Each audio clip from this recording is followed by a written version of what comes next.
welcome to, this is either the second to last or third to last now that I'm thinking about it.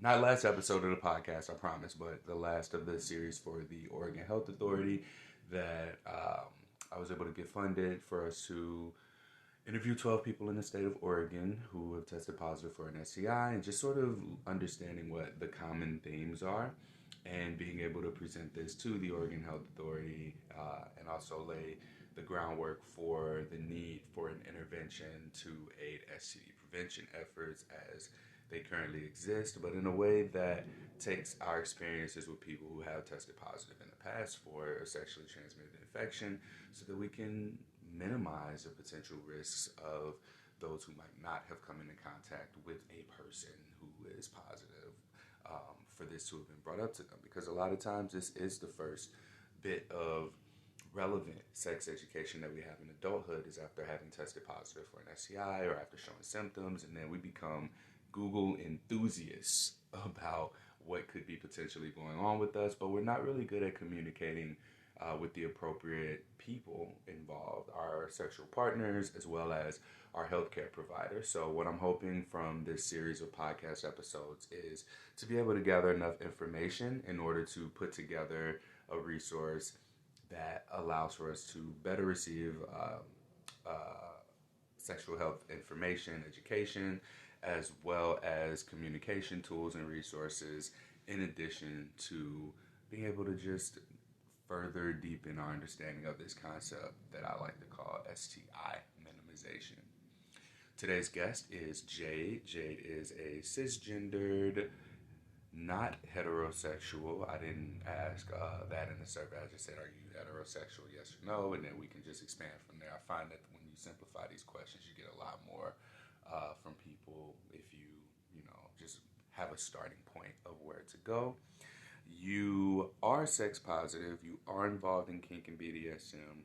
You would change nothing about your experiences that you had. You got your standard, all right, just tell your partners to go and get tested after you were diagnosed with what we're going to be speaking a little to is chlamydia.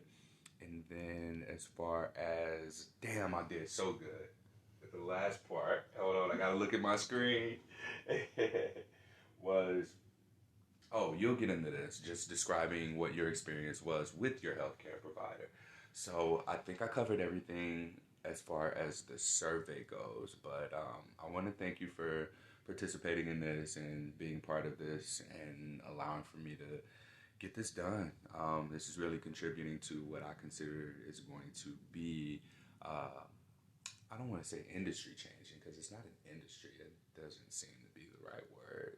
There will be changes in institutions, I believe, maybe institutional change in relation to how we navigate sexual communication. So thanks for being here, and I'll just pass it over to you to just start by answering the question of just sharing the story about when you were diagnosed with chlamydia, and what was going on around that time.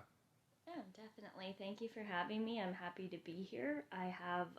That's what everybody says. Are you really happy to be here? I It's am. early in the morning. Okay. You yawned when I opened the door to let you in. I'm not happy that I'm awake and that I had to drive with morning people, but I am happy to be here. I'll take that. I found out that I have a pretty, non-normal STI experience, especially with having the healthcare provider that I did, who was very focused on non-stigmatizing care. And talking to my friends about that, I found that other people have not had that same experience, or that positive experience like I did. I was seeing someone, we had stopped seeing each other, got a text a couple months later that they were experiencing some symptoms and I should get tested. I did. I believed them to, be honest about the symptoms that they were presenting with. So I got tested, and then I was positive for chlamydia. So I got called back into the office for treatment, just mix up the antibiotics, make you drink it. And I was talking to the nurse about, how kind of overwhelmed I was, ashamed I was feeling, nervous to tell the new partner I had started seeing. And she was very, very calm and collected and caring for me. And she explained it is an infection. Like, people get infections all the time. It's the transmission method is sex. That's what adds to that stigma of it. That's what people think is, dirty. Our puritanical society finding sex to be dirty, so then STIs are like double dirty somehow. But she was very caring in her explanation, and just really reduced a lot of the anxiety I was having about talking to this other partner. She explained, like, you're adults, you're, sexually active adults, infections are likely to happen. Treatment is easy for a lot of them, and that it doesn't need to be this, like, big deal of pointing fingers and they gave me chlamydia and then I didn't know about it, so then I gave them chlamydia, and then everybody's talking about how everybody gave everybody chlamydia, and just making it kind of into this, like, big gossip thing. So that was really helpful, and the partner that I had started seeing was understanding. I mean, upset in their own way, and that's to be expected. You have to go to the clinic, you gotta wait for your results, even though you know which one you have likely, and then they have to get your results back, then you have to make your appointment to get your meds and whatnot. So it's a frustrating process for sure, but it is a process. It's the same kind of process if you had any other type of, if you have strep throat or something like that. It's an infection, so you just got to take care of it. But it's really that transmission method of sex that it's like, oh no, how could you have sex with someone? What a bad thing. And then you got sick from it. Like, that's kind of that fear mongering that is part of, like, abstinence only education. It's like, if you have sex, this will happen. Like, kind of guaranteeing it as if it's 100%, and it isn't. And definitely the way I was taught about it was like that STIs and STIs were something to really be feared and really prevent you from having sex. In my 8th grade sex ed, we had this, like, activity where we all got a cup it was a clear cup with liquid in it, and we were told that we could, go up to our friends and ask for some of their liquid, pour some of our liquid into their cup. And then at the end, we all sat down. The teacher came around with, like, these drops and dropped, whatever in that changed the color. So when we started, she didn't say any of this before we began the activity. So she didn't explain, these cups have liquid, a couple of people have the, like, quote-unquote infection in it.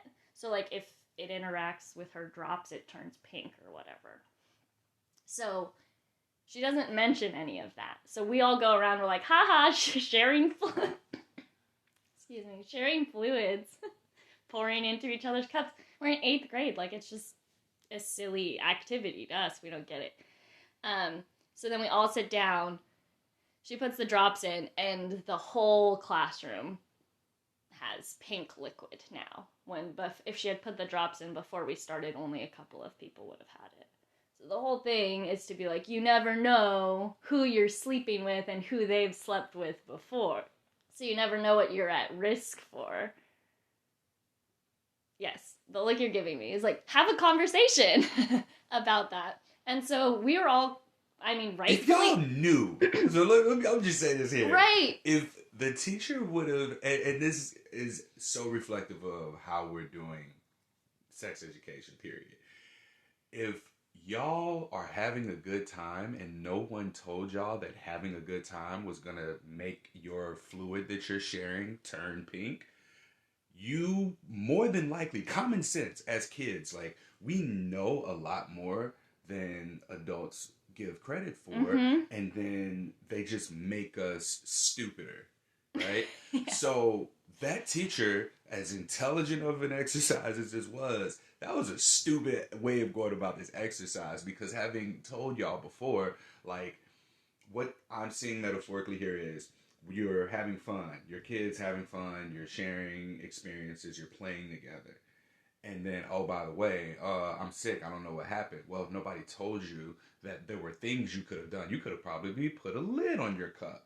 You could have perhaps inserted the fluid, aka gotten tested beforehand, and Mm-hmm. then known that you were negative. Because what would have happened if no one had the contaminant, right? If she Right. put the drops in and everybody's water stayed the same, then the lesson would have been, see what happens when you communicate and get tested. That would Right, have been exactly. phenomenal. Yeah, that was an extremely missed opportunity, and I'm almost positive like that activity probably is still taught in that It's such a curriculum. good activity.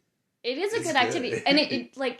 it's a good activity when done correctly and when done with a sex positive prevention lens instead of just like, oh, and look what happened, you little sluts, basically. Um, Sharing your fluids. well, and then so we're all sitting and we're all like, what the fuck? And someone was like, you didn't tell us that we didn't have to participate. She didn't even give us Consent. abstinence. Consent, baby. She did not even give us abstinence as an option. Yeah. Like, that was, she was like, oh, you're right. Like, the way she was talking about it was Smart like, ass now get kids. up, What was now this get up and share. Was this a private school? No, I was gonna say, this sounds like some top-notch education for 8th grade. No, 8th grade public school. But yeah, it was really, like, obviously, She was so proud of memorable herself. experience, because I was just kind of shocked about it. And so that's kind of that, and like in high school it was very much, I think we spent maybe 2 weeks talking about STIs and no time talking about consent. Like, I left high school not knowing what a healthy sexual relationship looked like. I spent most of my 20s not knowing what a healthy sexual relationship looked like. So, yeah, extremely frustrating that opportunity about STIs could have been like a real lesson in talk to the people. In my case, that wouldn't have helped the person. People were not telling the truth, but and then it was the truth coming out later. But yeah, have the conversation. Yeah. We appear to be the sex educators that we didn't have, but only after we have a negative experience. Can we imagine what it would look like if people were to have had, say that experiment was done on classrooms, because let's say that teacher probably saw, I don't know, 100 students a day, right? Mm-hmm. So each year, 100 students will have participated in this class with this person receiving this messaging, and that would have been supported or conflicted with the messaging that they'd gotten in other grades, other classes, whatever.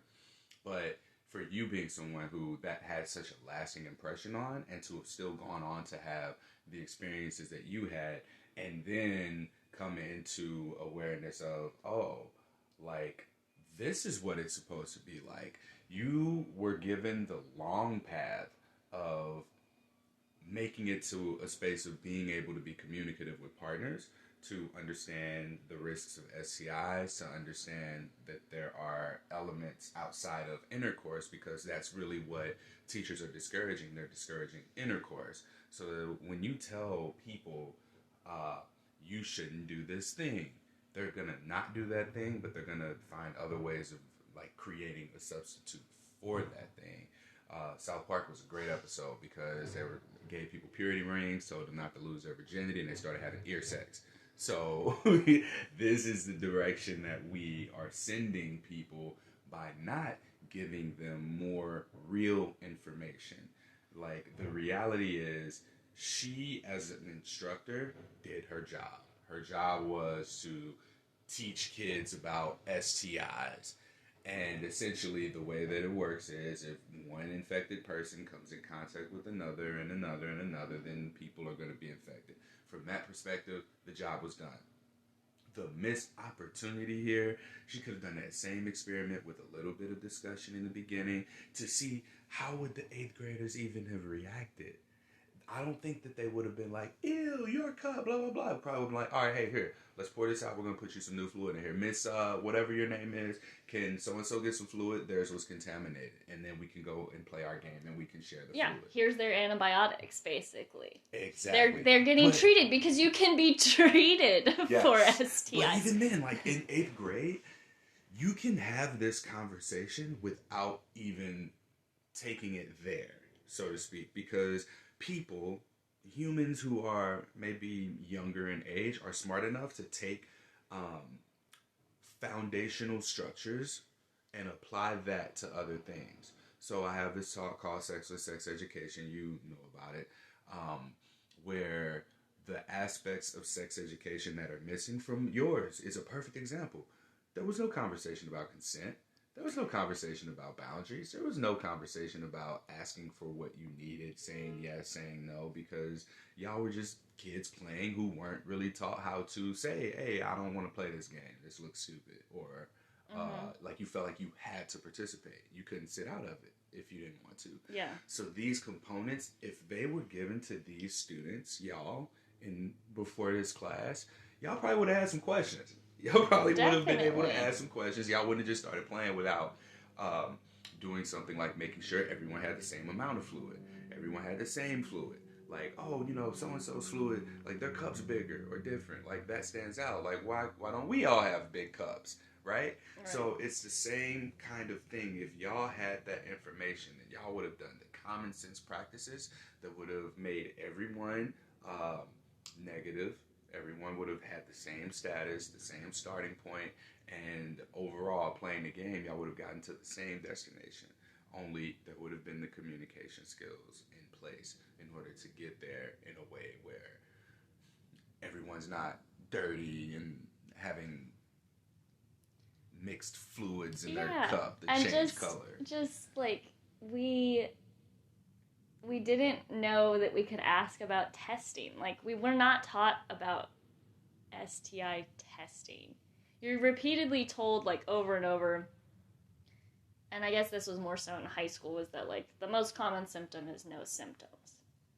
But they're not really they're not saying, so you should be getting tested frequently if you have new sexual partners. You should be talking to your partners about when they were last tested. I don't think that I could be wrong, and so apologies to the high school sex ed teacher if she did explain that, but I don't think that was ever really communicated to us. Was like, have a conversation with someone before you have sex with them about where they've been, what they've been doing, if they have been tested recently. And if they haven't, you have your barriers, you have your alternative methods so that you're not having intercourse or exchanging contaminated quote unquote fluids. It was just it's such a lasting thing that I'm like, why couldn't she have done it better? Why? And especially like the conversations about consent. I'm so upset that those conversations don't happen.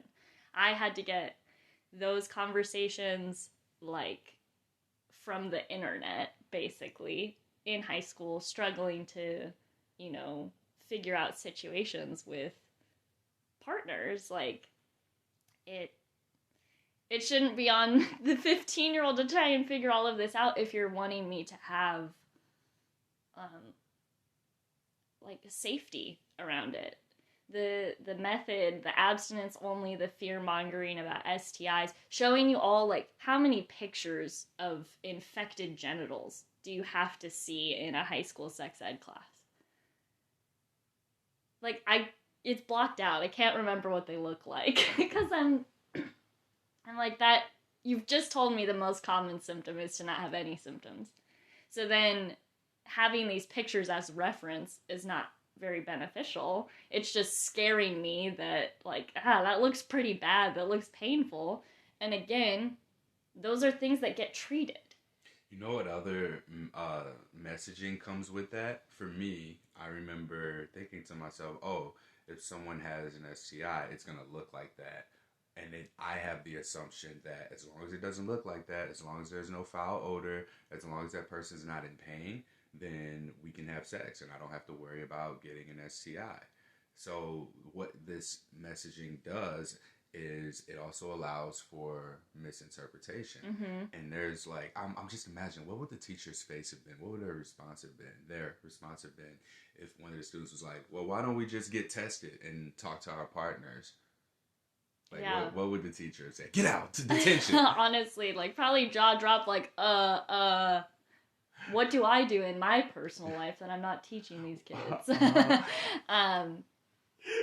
Because, well, in thinking back on it, like, realizing now as I'm, like, in my mid-20s, like, looking back on when I was in, like, elementary school and early high school, like, the people teaching me and the people, like, in charge of taking care of me are my age now. So they're in their mid-20s, and I was like, there's no way that you guys are out there practicing this education. You guys have other tools that you're not telling us, like, you're not sharing with us. Or maybe they don't know. Maybe they don't. True. I can't imagine teaching something so passionately and not believing it. It never felt like they were teaching it passionately. That's the other thing. Is like having your science, your biology teachers required to teach this. At least in my state, it was required. And who knows, you know, hopefully it has changed and adjusted. And I really, really, really hope that there are conversations about consent in there. But you don't have sex educators teaching this. You might. The sex educators are gonna tell kids to have sex. We can't have that. Yeah, we can't.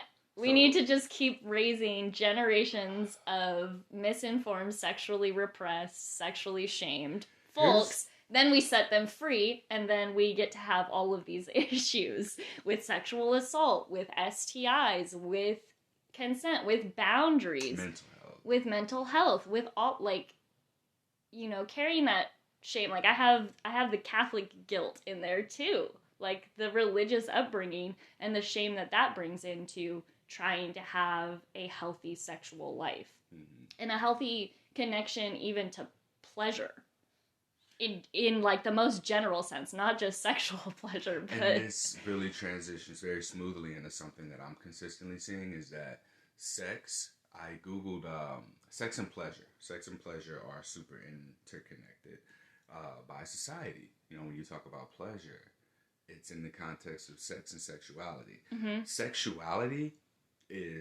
is only such a small piece of sexuality, and intercourse and sex are interchangeably like correlated to one another. Sex is not exclusively intercourse. What does sex mean to two people who aren't trying to conceive, who are incapable of conceiving? Because like the way society looks at sex is intercourse to make a baby. That is ultimately what we're looking at and what we're up against in society. And they're like, don't teach kids to make babies, right? However, there's not that little piece, that little itty bitty teeny tiny piece of the sexuality picture is shaping the way that people are not taught about those other complex and even more simple layers. So I think what we have to do at this point is uncouple intercourse from sex and sex from pleasure so that we can have a more pleasure positive society, because there are things that, you know, we can support, promote, that in our sex education allows for youth to go off and explore. Like I asked the Instagram audience of Something Positive for Positive People what they consider to be pleasure. What's pleasure to you? And food and sex were the main things that came up. And I was like, all right, y'all. Definitely besides, food, like, yes. Besides putting stuff in your mouth, like, what else is pleasure? And people spoke about just being present with someone, sitting in stillness, going and enjoying the sunlight, swimming, doing different physical activities, and even things that are alone. So we even couple pleasure with the dependency on another person or thing being present rather than experiencing the pleasure of having your alone time or time to yourself. Mm-hmm. So I think that overall, what I'm seeing here and in conversations with people is that there needs to be an uncoupling of pleasure from sex, intercourse from sex, so that we can now get people to see the bigger picture when it comes to the sex education that youth is going to receive. Yeah, and it's definitely a conversation about like health, wellness. Like you say it, sexual health is mental health, and having these like all of these societal stigmas and pressures on what it is to have sex, what is intercourse, what is sexuality, and your intercourse is linked to your sexuality. There's all these narrowing definitions that like don't allow for humans to humans to fully like own their pleasure in all aspects. Because like, yeah, there is pleasure in eating, there's pleasure in moving, there's pleasure in being present with someone, there's pleasure in being present by yourself. And I really want to shout out Portia Brown Coaching.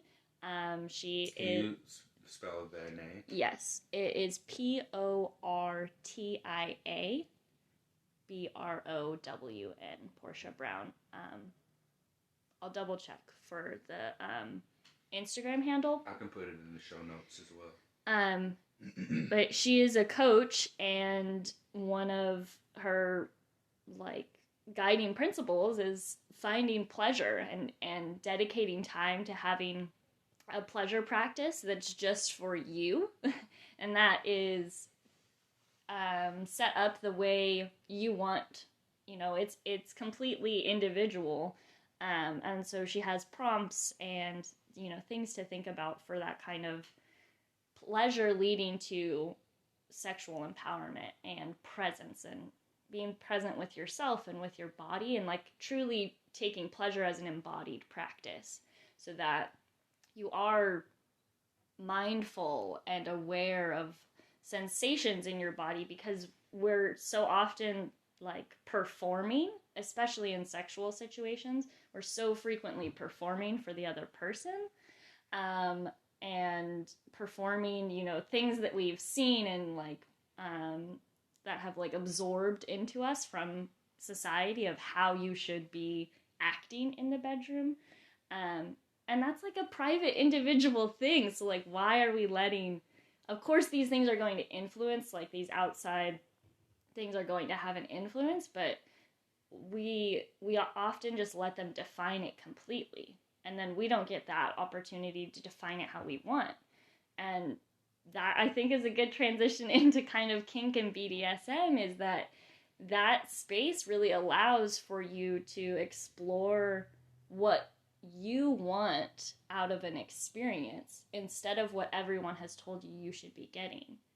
Because, you know, young teens watching porn, and those 8th graders, we're all in 8th grade, we're definitely watching porn. So we're setting up, because we're setting up unrealistic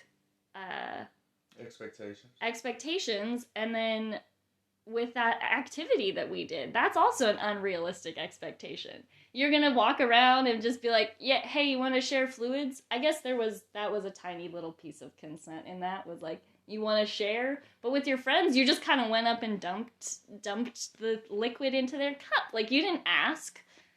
So how much of non-consent is being pushed onto youth? Yeah. Like, that becomes oh a my gosh, that's a huge conversation. That goes down. It's really bad. Was it Brock Turner? Is that his name? He was in college, sexually assaulted somebody and got like a slap on the wrist, and now he's fine. Like, he's free. Yeah, I believe it was just like 3 months. That was okay. Like, that's what the system said. The system was like, oh, this is okay. Yeah.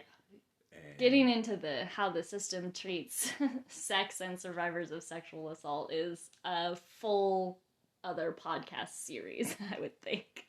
Absolutely.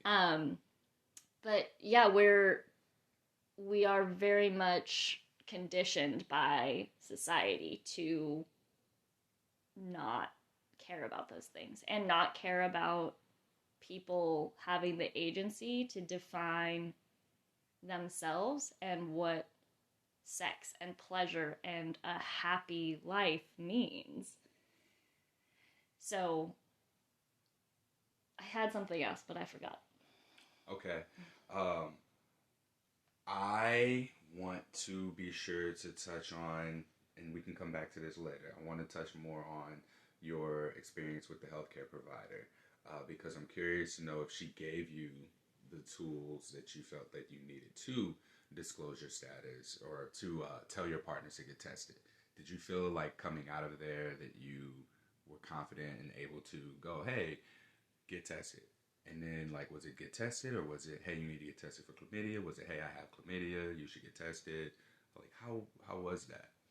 I don't know that she gave any additional tools. I think the destigmatizing conversation that we had really helped me going into the conversation of telling a partner. I tested positive for chlamydia. You should get tested. And I don't remember exact timeline. I don't remember if I know I definitely waited until I got my results because I didn't want to just scare someone. And I don't know if that's good or bad or whatever, but that was the choice that I had made. And so I don't remember if it was after I was getting treated that I contacted them, or if it was as soon as I knew I had tested positive, I contacted them. So I may have talked to them before my appointment with the nurse to get my antibiotics. But I think really, like, we've talked about this, like the diagnosis is kind of a base point for stigma. If your doctor is like, you got this nasty thing, you should go tell everyone you've ever had sex with. There's a show, I can't think of the name of it, but the character. Shrill. Yes, yeah. No, not Shrill. I was so confident that was it. You were, and I think it is like a one-word title, but that's not it. Okay. Oh, it's called Lovesick. I would not have guessed that. No. I was going to go Shrill, Broad City, everything I've seen like that's in that genre of humor. No, this is like British show. But the main character in that tests positive for an STI and then like goes through the list of like every woman he's ever dated or slept with. And it like goes back years. And I'm like, what? Why in this show that's relatively recent is this character like out in the world not getting tested between, you know, new relationships or, you know, at least on a yearly basis so that they know, hey, this STI came up. It's not from this person from 8 years ago. Anyway, so that show also reinforcing that. But that diagnosis appointment was just wonderfully destigmatizing. Good. Like, so, and to talk to other people about that, that's why I mentioned, like, I have had a pretty non-typical experience. That I actually had a provider who took the time and was like, do you have any questions? And I was like, how does this happen? I trusted that this person was telling me the truth. That's why we didn't use barriers, things like that. And for her to just be like, look, it's not about blaming people. It isn't. Sounds like a doctor who's had chlamydia before. Sure, yeah. Probably. Yeah. But, because it was all so scary and brand new. Like, even though they are fear-mongering about it in school, I didn't know what an appointment looked like. So I think even, like, bringing that into... I never thought about that. Yeah, I had no clue, like... And then I've had since that experience, getting tested pretty regularly and trying to, be mindful of timeline and like, okay, if I want to see this new partner, I should get tested here so that I have that, you know, like, I don't know all of the numbers, but like the 3 weeks clearance kind of stuff like that. Also navigating that on my own. That has not been, you know, that's been from my personal research and less so from providers giving me that info.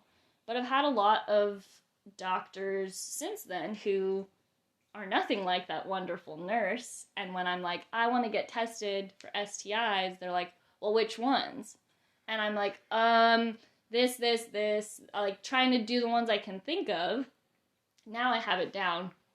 And I'm like, I know it's the full spectrum, and I want the, you know, blood. I want a pee, swab, blood yeah, draw. I want to swab mouth. I want to swab genitals. Like, I want to do it all to be positive that. I mean, you don't want to be positive. To be positive that I am not positive. You set yourself up. I did. I definitely did. It was terrible. Now, touching on healthcare providers and the person needing to seek testing and treatment being the initial touch point of stigma, the way that you were delivered your diagnosis of chlamydia actually supported you in being able to actively be someone who's anti-stigmatizing yourself, it sounds like. Yeah, definitely. And to have this perspective, you know, if someone were to have given you an STI again, or if you were to have gotten an STI again, first off, your vetting process has changed.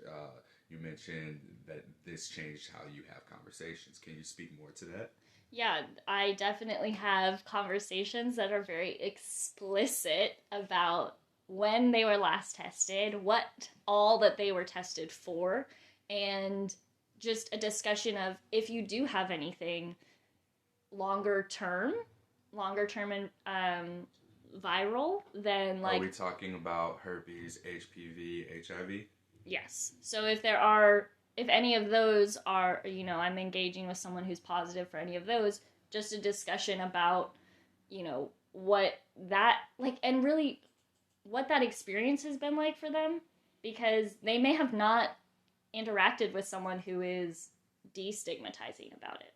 They may be interacting with folks who are rejecting them when they disclose that positive status. And so having that conversation around, like, I just want to know. I need to know what I'm getting involved with. So I need to know honestly and truthfully. And then it is very rare occasion that I would not use a barrier with any type of penetration. That moving forward was something really important to me, because that was the whole experience, was like, oh, okay, so you haven't been with anyone, so it's fine. And just trusting that that person was telling me the truth, which was not my not my best decision making, but also offering myself forgiveness and grace about that. You know, I don't need to also shame myself for making a mistake or making a choice that I don't necessarily agree with in the future. Yes, listen, we don't make mistakes, we make decisions, we make choices, and then we make them right or we make them wrong. That's ultimately what that comes down to. I envision a world where people are able to get the information not from strangers on the internet, not from me, somebody who is just open about having and living with a chronic STI, and becoming all of a sudden like my credibility goes above doctors. People reach out to me and they're like, what do these results mean? I'm like, what'd your doctor say? I didn't ask them. All right, well, like, what do you think I'm gonna tell you? I didn't go to medical school. Like, I only can tell you, I can only point you in a direction, right? But you spoke to something that was very like aha to me, and that's that we don't know how to communicate with our healthcare providers. We don't know what to ask for. We don't know what the process of going in for STI screening looks like. We don't even know to ask for what's being tested for. So there's that on this hand. On the other hand, healthcare providers are uncomfortable bringing up sex. They're uncomfortable bringing up pleasure to patients and speaking about that. So if it's not what the patient comes in for, then it's not what the provider is going to inquire on. And the way that they're taught to interact with patients is more of like a patient-led approach. You're coming in for a service. The healthcare industry is a business at the end of the day. Mm-hmm. You come in, you go in, and you're like, hey, I need this thing. And then they're going to be like, okay, well, here, it's in this direction. What kind do you want? Like, we can do this kind. You got this color, this size. What's in your budget? Basically, is what it's like shopping. Yeah. Right? So you go in for your service. The healthcare provider might, anything else? Anything else? Anything else? And it's on you, the customer, to be like, well, damn, I didn't make a list before I left the house. What else did I need? I think I need some of that STI screening, but I don't make know. a list before you go to the doctor. I do it all the time. I've been telling people that. I do it all the time. Ask all your questions. Like, people will be like, because you forget everything, questions. And it's nervous. It's like, I have a lot of kind of just had some very negative healthcare experiences. And so I have I get a lot of anxiety going into a doctor's office even. And so to help myself with that, I'm like, write down everything I want to talk about so that I make sure when I'm in there and I'm getting kind of like activated nervous by the environment or the situation, especially if it is like I've had in the past, a very stigmatizing male provider and I'm trying to get STI testing. He was very much just like, I was like, I want all of them. And he was like, what do you mean by all of them? And I was like, I don't know. I can't think of what they all are right now. Like, please help me out. And he's like, well, I have to get your explicit consent about... that sounds like somebody who's being nosy. HIV. Like, well, what are you doing? Maybe. Tell me, what are you maybe. HIV and like the other blood work. He was like, doctors have tested for those when people haven't consented to the testing and then been sued and whatnot. That's cool, but you asked for it. And I was like, but I kept saying everything. And you're a doctor, that those are included in the, full gambit of the STI tests or whatever. So, if you need to make a list, make a list. And advocating for yourself in that situation where doctors are very much perceived to be authority figures and experts, even though they're also humans with their socialized sexual stigma.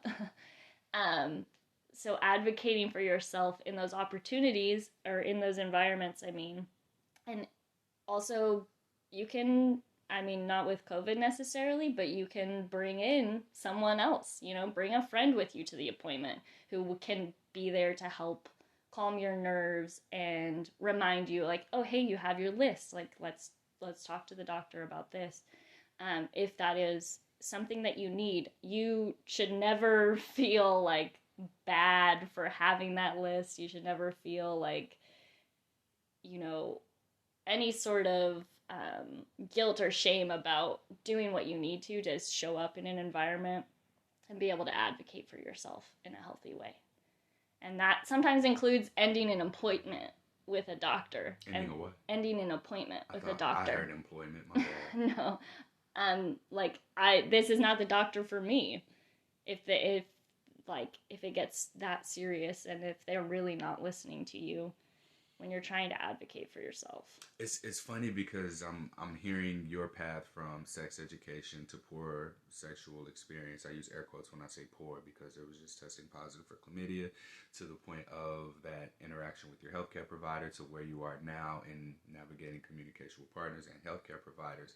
And what I'm seeing come back full circle is this communication component, like being able to just ask for, go ahead. Oh, I thought you needed to sneeze. I was actually going to say something else, but I lost the word choice, but this is, still happening.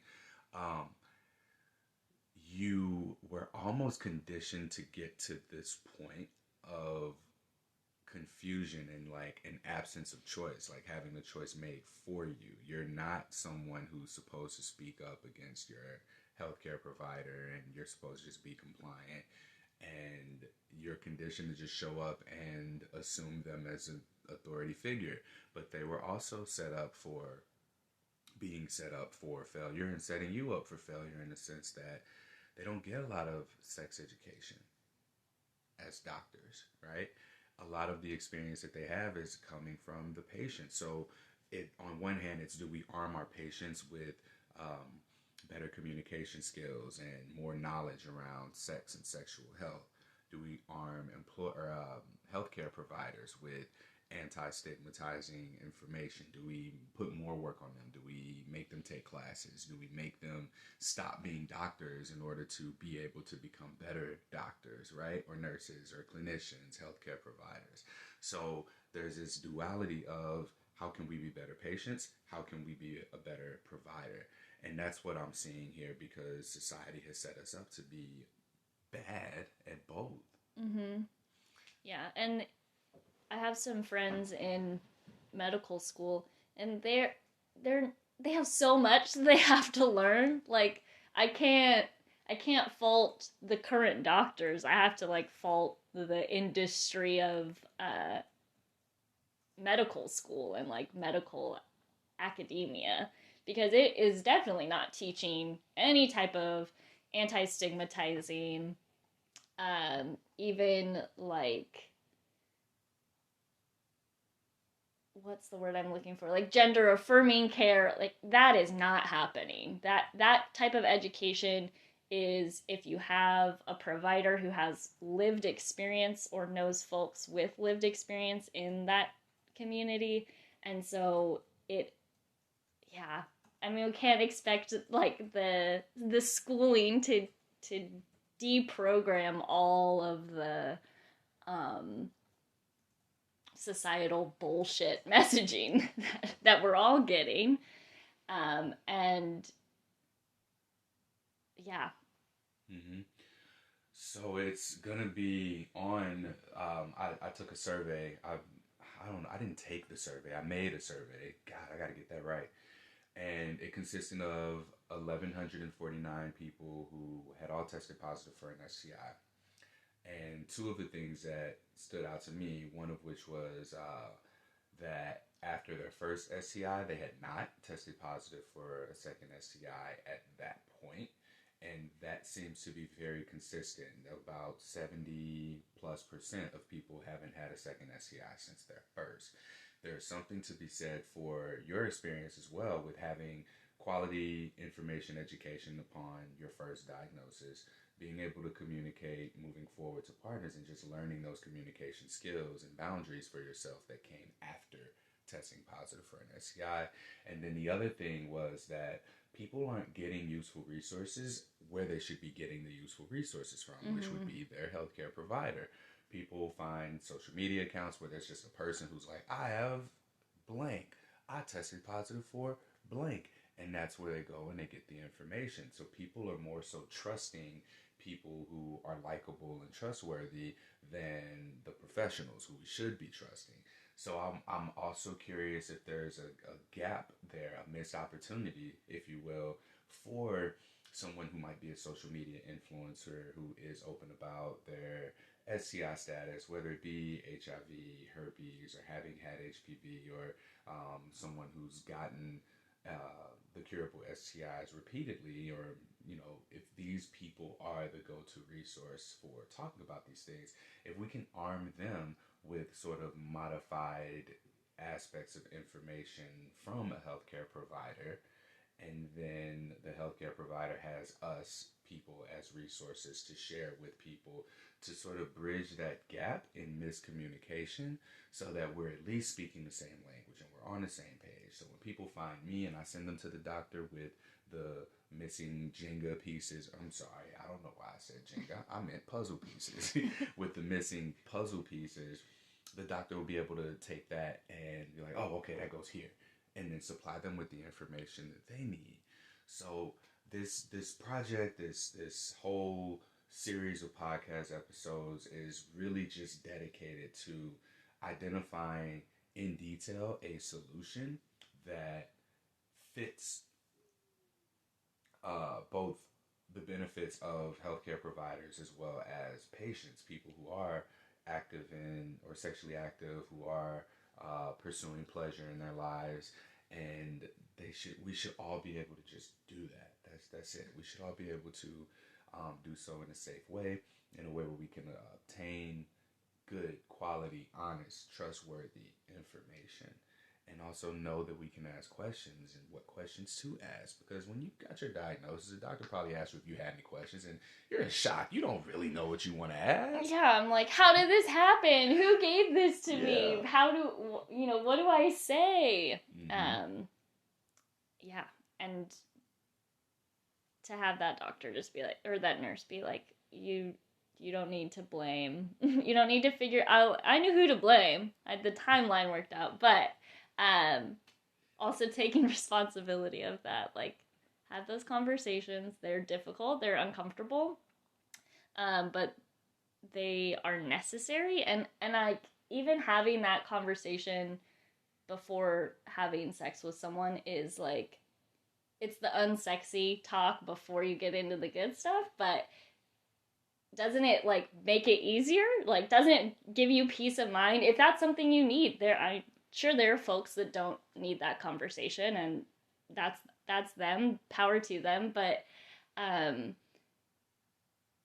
it just gives you such like, I encourage everybody to have that conversation and then look at the difference between when you do have it and when you don't. Like, how much more present and in your body can you be with the sexual experience if you know that this is someone that you can trust with your health?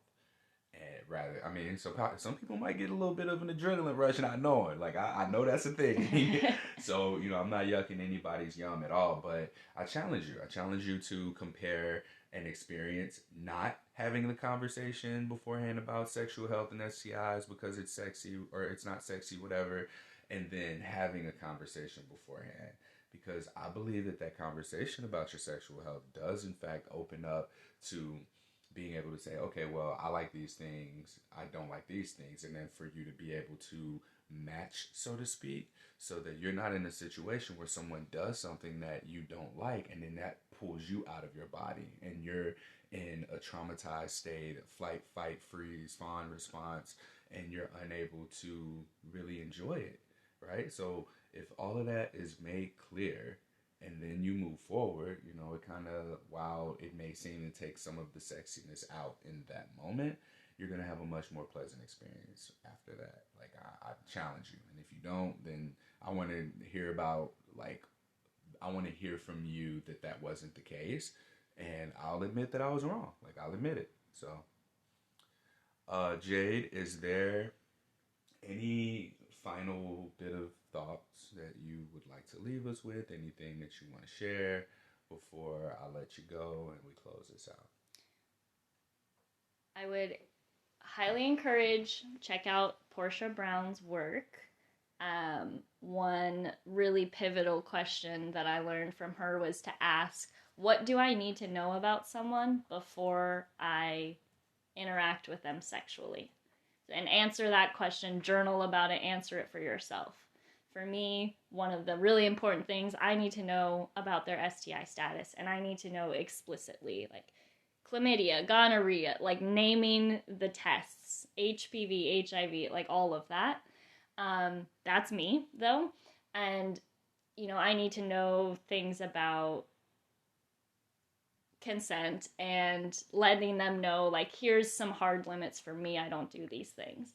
And I want to know theirs as well. So opening up that conversation, you can have that kind of quote unquote unsexy part about STIs and wellness, and then you can move to more fun things and limits and boundaries for that kind of stuff. And when your friends disclose an STI to you, I encourage you to show up for them in an unstigmatizing way, in a destigmatizing way, and remind them it's something that happens. It is treatable or manageable, no matter what it is. And if you can provide your friends with that when they're getting this huge influx of stigmatizing messaging from everywhere else, that can be a really saving grace for a lot of people. And provide them with some tools for navigating this and some hope that things will be okay, because they will. Um, so, yeah, encourage your friends. Because I had a friend who got a positive diagnosis for herpes, came to me freaking out about it, and I was like, look, it happens. People have this. People live with this, interact with other people, like live happy, healthy lives with STIs, with chronic STIs, with, all sorts. So, show up for your friends in a non-stigmatizing way. That's my biggest thing. I like how this thing turns red at 55 minutes. It's like, you got 5 minutes, bro. We cutting off. It really made me nervous. No, I could tell you paused. You paused when you noticed it. Thank you for sharing your experience. Thank you for being a part of this project. I know I said it a lot, like both on and off of the recording, but I very much appreciate you and what you've brought to Something Positive for Positive People, what you've brought to the audience, and what you've brought that is going to contribute to how healthcare changes. Like, I'm very, very confident that this is going to be something that changes the way that healthcare is done, especially for people who are navigating any aspect of the sexual health stigma and communication. Something Positive for Positive People. We're advocating for anti-stigmatizing, sex positive, pleasure positive, identity validating healthcare for people who are sexually active. And this is drawing towards the end of the Oregon Health Authority series, where we're identifying what these commonalities are. Sex positivity, kink, and BDSM, these are consistent factors that come into play. And what about sex positivity and kink and BDSM tends to be more consistently revolving around the communication and relationship management skills. So being able to teach, incorporate, and integrate that into youth sex education is going to equip our youth that when they go into sexual experiences, relationships, whatever else, they have this framework for communicating healthily. And that's where we need people to be. We need people to grow into consent abiding, boundary setting, and honoring, healthy relationship managing adults. So that's where we're at. That's what we're doing. And I thank you for taking the time to listen. Shout out to the Oregon Health Authority for funding this podcast series and getting us to a point where we can do this research and, quite frankly, just be able to ask for more money in order to implement this stuff. So that concludes this episode of Something Positive for Positive People. Please like, rate, review, subscribe to, and share this podcast. I can be found on Instagram at CourtneyBrame_, TikTok at CourtneyBrame_, Twitter. I need to figure out how I'm going to name myself there. But if you haven't already listened to the reasoning for the transition from H on my chest to Courtney Brame, you can check that out, episode 243 and 244. Talk about that between H on my chest and Iron Man, and then the H is for hero. Till next time, stay pleasure positive.